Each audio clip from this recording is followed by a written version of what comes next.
இந்த அன்னாபிஷேகம் அப்படிங்கிறது பிரம்மத்திற்கு சமமான அன்னத்தை சிவபெருமானுக்கு அபிஷேகம் செய்வது. சிவபெருமானுக்கு அபிஷேகம் பண்ணக்கூடிய அந்த ஒவ்வொரு பருக்கையும் ஒரு சிவத்திற்கு சமம். நீங்க அன்னாபிஷேகம் செய்த பிறகு சுவாமிக்கு பாருங்க எவ்வளவு அன்னம் அங்க சாத்தப்பட்டு இருக்குது அப்படின்னு. ஒவ்வொரு பருக்கையிலேயும் ஒவ்வொரு சிவத்தை நம்மால் காண முடியும். கோடிலிங்க தரிசன பலனை தரும் ஐப்பசி மாதம் பௌர்ணமி அன்ன அபிஷேகம். கல்லினுள் இருக்கும் தேரை முதல் கருப்பையில் இருக்கும் உயிர் வரை என் அனைத்து உயிரினங்களுக்கும் உணவளிப்பவர் சிவபெருமான்.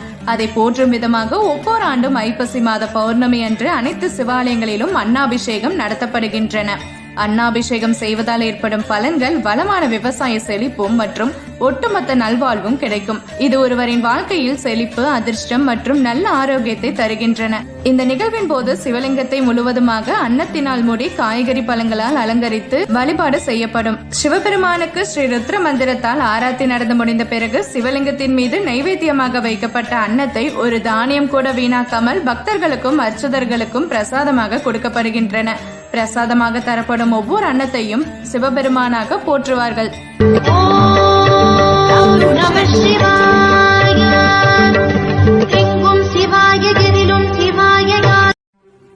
சோறு கண்ட இடம் சொர்க்கம் என்ற வேடிக்கையாக சொல்வதுண்டு.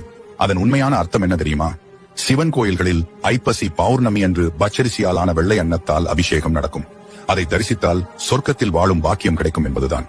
அன்னம் பரபிரம்மம் என்பர், அதாவது உணவே தெய்வம் என்பது இதன் பொருள். அமுது படைக்கும் அந்த ஆண்டவனுக்கே அமுது படைக்கும் விழாவாக ஆண்டுதோறும் அன்னாபிஷேகம் நடத்தப்படுகிறது. எல்லோருக்கும் படியளப்பவன் இறைவன் என்பதால் மக்களுக்கு மட்டுமல்லாது அனைத்து ஜீவராசிகளுக்கும் இந்த உணவு போய் சேர வேண்டும் என்பதற்காக நீர்நிலைகளில் இதை கரைப்பர். அது மீன்கள் உள்ளிட்ட ஜீவராசிகளுக்கு போய் சேரும். அந்த இறை பிரசாதம் அவற்றுக்கு முக்தியை கூட தரலாம். பறவைகளுக்கு கிடைக்கும் வகையிலும் அதை வைப்பதுண்டு. அன்னாபிஷேக நன்னாளில் உணவின் பெருமையை உணர்ந்து அதை வீணாக்குவதில்லை என்று உறுதியெடுப்போம். பௌர்ணமி நாளில் பிறை நிலவணியும் மகாதேவனே போற்றி. சிவவும் நம சிவாய. ஔஷத மலையாய் பிணிகள் தீர்க்கும் அருணாச்சலமே போற்றி. ஹரவும் நம சிவாய. ஜீவம் நம சிவாயம், திருவருள் நம சிவாயம், ரூபம் நம சிவாயம், ருத்ரம் நம சிவாயம். பனிமலையா கொண்டால் செடிமலையா, ஆடி நின்றால் புயமலையா, அண்ணாமலையே சிவமலையா. என்னப்பனல்லவா என் தாயும் அல்லவா, என்னப்பனல்லவா என் தாயும் அல்லவா, பொன்னப்பனல்லவா பொன்னம்பலத்தவா, பொன்னப்பனல்லவா பொன்னம்பலத்தவா.